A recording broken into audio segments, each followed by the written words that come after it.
Bonjour François Perret, bienvenue. Bonjour Thomas Hugues. Vous êtes donc le directeur général de Pacte PME qui lance cette alliance dont on va parler longuement ensemble. Mais d'abord d'un mot, c'est une association, c'est ça, née il y a une douzaine d'années, Pacte PME? Oui, Pacte PME a été créé à l'origine par Henri Lachmann, qui était à l'époque président de Schneider Electric, les pouvoirs publics et les grands groupes privés qui se sont associés autour de l'idée qu'il fallait responsabiliser les uns et les autres dans le devenir des PME, les faire grandir et donc développer la coopération entre les grands groupes et les PME. Et donc le 13 juillet dernier, il y a cette alliance Pacte PME qui a été lancée. Alors il faut décrire cet objet hybride en quelque sorte. C'est quoi cette alliance?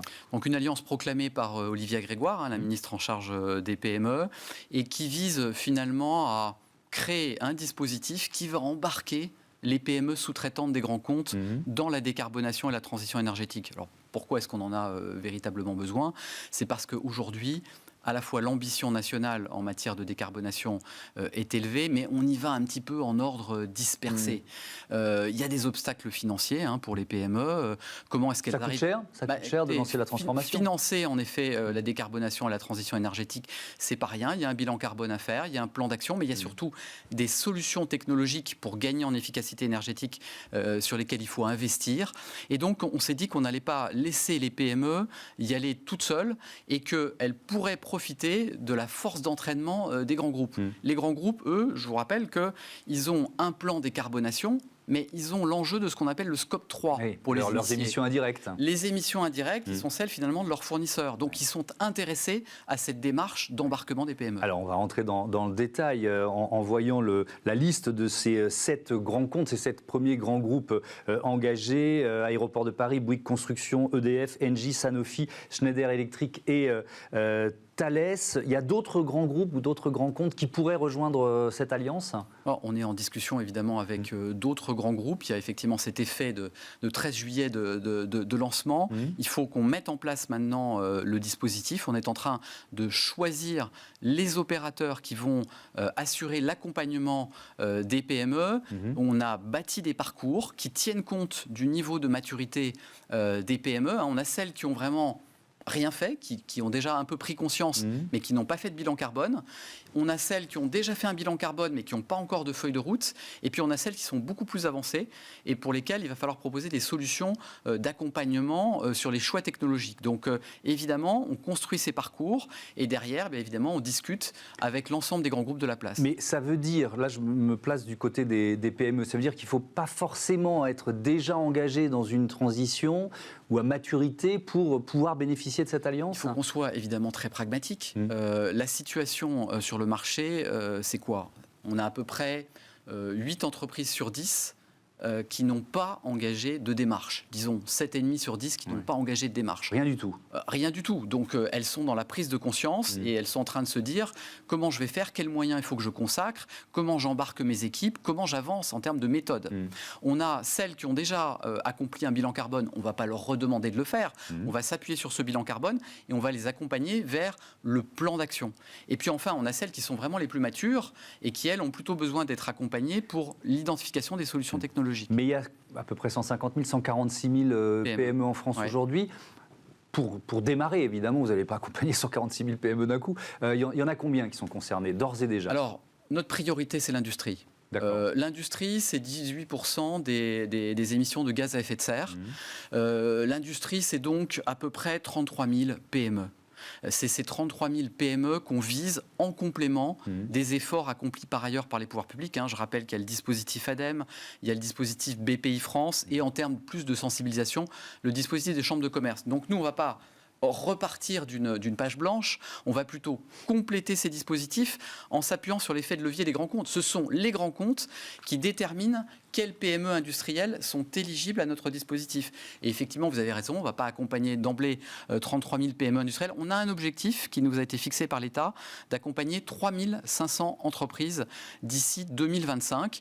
On va sans doute pour cela embarquer une quinzaine de grands comptes, peut-être 20, qui vont chacun, du coup, nous proposer une centaine de boîtes à accompagner. Ça représente quoi? C'est quel budget pour créer cette alliance et qui met quoi en quelque sorte? Oui, il y a d'une part l'investissement de l'État pour faire fonctionner l'alliance, parce que l'alliance, c'est finalement l'animation de cette communauté de grands groupes et de PME qui vont s'engager. Donc là, pour être assez transparent avec vous, sur 3 ans, on va solliciter environ 1,7 million d'euros de budget, dont 600 et quelques mille qui sont d'ores et déjà octroyés pour l'année 2023. Ça, c'est le financement du fonctionnement. Oui. Après ça, les PME, évidemment, devront être contributrices.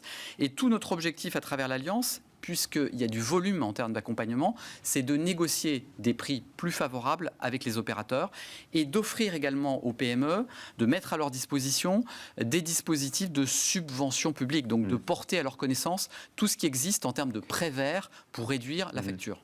Et côté grand groupe, côté grand compte, il y a une participation qui peut être, je ne sais pas, financière, budgétaire, ou alors c'est du mécénat de compétences, par exemple. Comment ça va fonctionner? Il y a une participation humaine, c'est-à-dire que chacun des 7 grands comptes a un interlocuteur privilégié qui est présent dans ce projet, mais en réalité embarque derrière la direction des achats généralement, la direction RSE, plusieurs ressources qui s'investissent directement dans l'accompagnement des entreprises, dans des conseils, dans des mises à disposition d'informations, dans des kits de formation.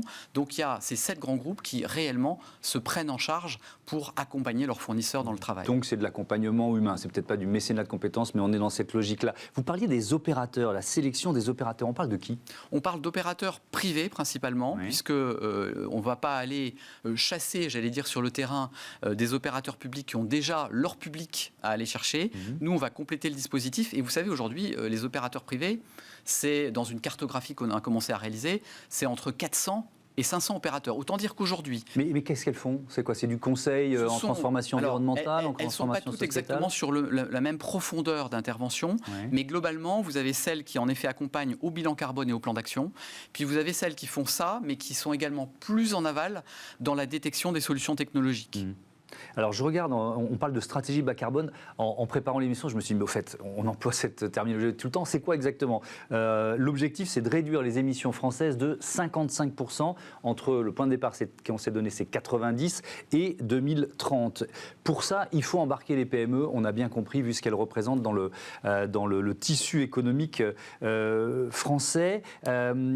Est-ce que le dispositif est opérationnel dès maintenant, dès cette rentrée, puisqu'il a été officiellement lancé le 13 juillet, on vous met un peu la pression, mais est-ce que ça démarre déjà? Oui, il l'est, parce qu'il y a déjà 1500 entreprises qui ont été identifiées, sourcées, comme disent les acheteurs, par grand groupe, donc 1500 entreprises. C'est à partir de ces 1500 entreprises, de ce vivier-là, qu'on commence la communication auprès de ces entreprises.